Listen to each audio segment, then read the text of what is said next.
Right, I'm going to talk quickly about virtual reality and mind upload technology. Full immersion virtual reality is what I mean. So, how to explain this? This might not come across as well as I want it to come across. I know a fair bit about these subjects. It's just that whether I can get this information out of my brain or not is a thing.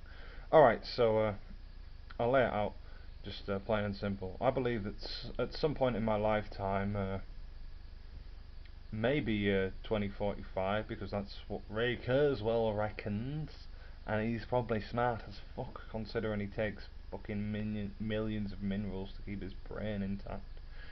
Anyways, yeah, I believe that we'll have full immersion virtual reality before I die, assuming that I live up until 2060. I think the latest we'll get full immersion virtual reality is 2060, providing that we can keep the Earth going. And I also believe that we'll get what is known as mind upload, consciousness upload, within my lifetime as well. Now, I'll explain what both of those are. So, basically, virtual reality is, say, games such as The Sims or Theme Park World, if you've ever played Theme Park World, um, or actually games in general are like alternate realities. A lot of games, RPGs certainly are, that you escape to, and that's a form of virtual reality. And it's immersive insofar as you can sort of feel like you're achieving something for a game and through graphics, and sometimes you feel like you're in there visually seeing it, but it's not immersive completely outside of sound and visuals. It's not immersive in terms of smell, touch and sensation. You're not actually completely in the game physically. Now, full immersion virtual reality is the idea that your body is disconnected from itself, or sort of connected to an entirely new world. So, for example, rather than playing World of Warcraft as a Draenei Shaman on a on a computer, whatever, you would be a Draenei Shaman in World of Warcraft. You'd literally physically be the shaman. You'd literally be able to use the magic and such. You'd be able to be in the Matrix, for example. I suppose there'll be virtual reality full immersion porn. You want to make love to a crazy porn star? There'll probably be a virtual reality game where you're literally in the room with that porn star. You'll probably have customizable avatars and customizable yourself. Now, there's a few boundaries that maybe should be put up here or maybe shouldn't, but I reckon there'll be a lot of talk as we get closer and closer to actually succeeding with creating this technology as to its application and its social ramifications. So one of those is to what degree are we allowed to emulate stuff? I mean, it'll be argued that we're allowed to emulate murder and killing because video games did so before and people don't kill in real life as a result, but also because the military will want to use it as, you know, a simulator essentially. But there'll be a lot of issues around stuff like that. I mean, it's one thing to play GTA on a computer or play Call of Duty on a computer and sort of kind of feel the action. It's another to actually be in a war zone in the real world. Now, full immersion virtual reality would basically be the same as that. It would feel as though you were really physically killing people. So, you know, that kind of thing would be mentioned. Things such as you could make virtual hells, and depending on how time works, I mean, if you can make it so that the virtual reality can process things 5,000 times quicker than you, every hour that you experience in that goes by in the real world to be 5,000 because you're processing more hours essentially. So in a 10-hour period, you could put people in virtual hells and with no escape, or they might not be able to escape for an hour, and rape and torture cells and such. So yeah, there'll probably be questions as to its ethical use, and probably questions as to is it a good technology to develop in terms of yeah, for example, if we make full immersion virtual reality porn a are people ever going to bother living in the real world anymore, and should they live in the real world anymore? Then there's what I refer to as mind upload, which is kind of a similar thing, a consciousness upload.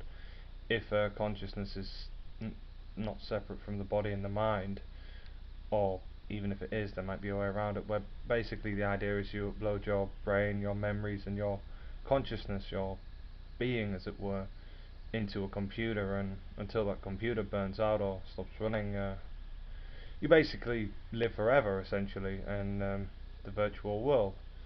So there are a few ramifications of this. Again, with the hells, I mean, you could end up in a virtual hell for close to eternity, say 100,000, 200,000 years. I mean, you wouldn't necessarily know how long you'd be stuck there, but for example, you could be. There's the argument, and this is one I had with my friend. He said that basically there's no point in living as there's nothing to be lost. If you can't die, it's not worth it. And he kind of said that immortality, in the sense of on a virtual reality, is the ultimate form of selling out. You're essentially selling your soul into machinery, and that's the sort of philosophical ramification of it. And then, yeah, there's social ramifications, such as what are we going to do about the real world? How's the real world going to maintain this? How are the computers going to maintain this, etc., etc., etc. So yeah, I think when this technology comes about, there'll be a lot of questions raised as to its use. Also, another thing is hackers. The programming could be hacked. I mean, people make unhackable software, or software that's amazing and they think will withstand, and it just gets hacked. It just gets hacked. All kinds of security systems get hacked over and over again. Who's to say that this kind of security system, the security systems of VR wouldn't get hacked, or they wouldn't be vulnerable as such? Other philosophical ramifications could be everyone would probably question reality once they realise it could be emulated, and then the question of, well, is it all a simulation, could pop into people's minds, essentially. But yeah, so there's a few examples of some of the questions that might be raised and concerns. But there are a few things that are quite positive about this. People who are very socially isolated could quite easily make friends, or just imagine them in a virtual world. You could be a different person. For example, I'm not the biggest guy in the world. I could be a 500 stone giant in a fucking crazy fantasy world. I mean, that's amazing.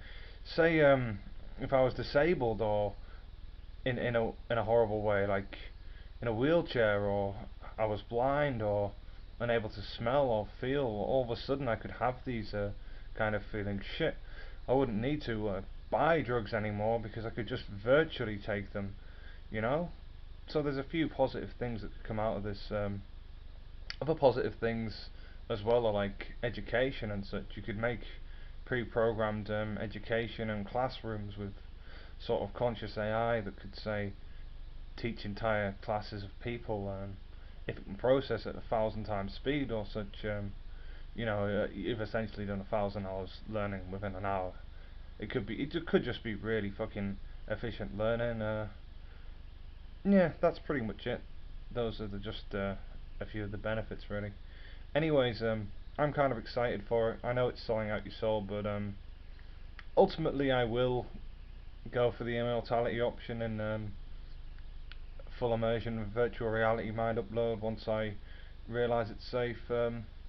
Yeah, I'm absolutely going there. Am I worried that, for example, I could end up in 100,000 year torture, or my entire life could be riddled with adverts? Not really, because that could happen now, and my life is already riddled with adverts, etc., etc. So it couldn't be any worse than real life could potentially be anyway. So no, I'm not that worried about it. And yeah, I'm just looking forward to that future. I truly believe that we'll have mind upload and full immersion virtual reality. I mean, they're only starting out with VR headsets now. Fucking Oculus are one of the big people who are doing it. I'm sure PlayStation are sending out a virtual reality headset with a PS4 as well. and I think they've combated the problems that they had with motion sickness. So we're starting to see the early development of VR without motion sickness, and yeah, it's being taken seriously. I know that this has been attempted before, and there were problems with motion sickness, and there weren't really the same graphics and such, and computational abilities that we have now. So yeah, we could be moving towards something pretty fucking awesome here. Anyways, that's just me talking a load of bollocks about virtual reality. If you liked it, yeah, good for you. If you disagree with anything I said, good for you. Let me know. And yeah, if you're hopeful for that kind of future, I'd love conversing about it somewhat more. Thank you for watching, and I hope you enjoyed. Beep, beep, beep.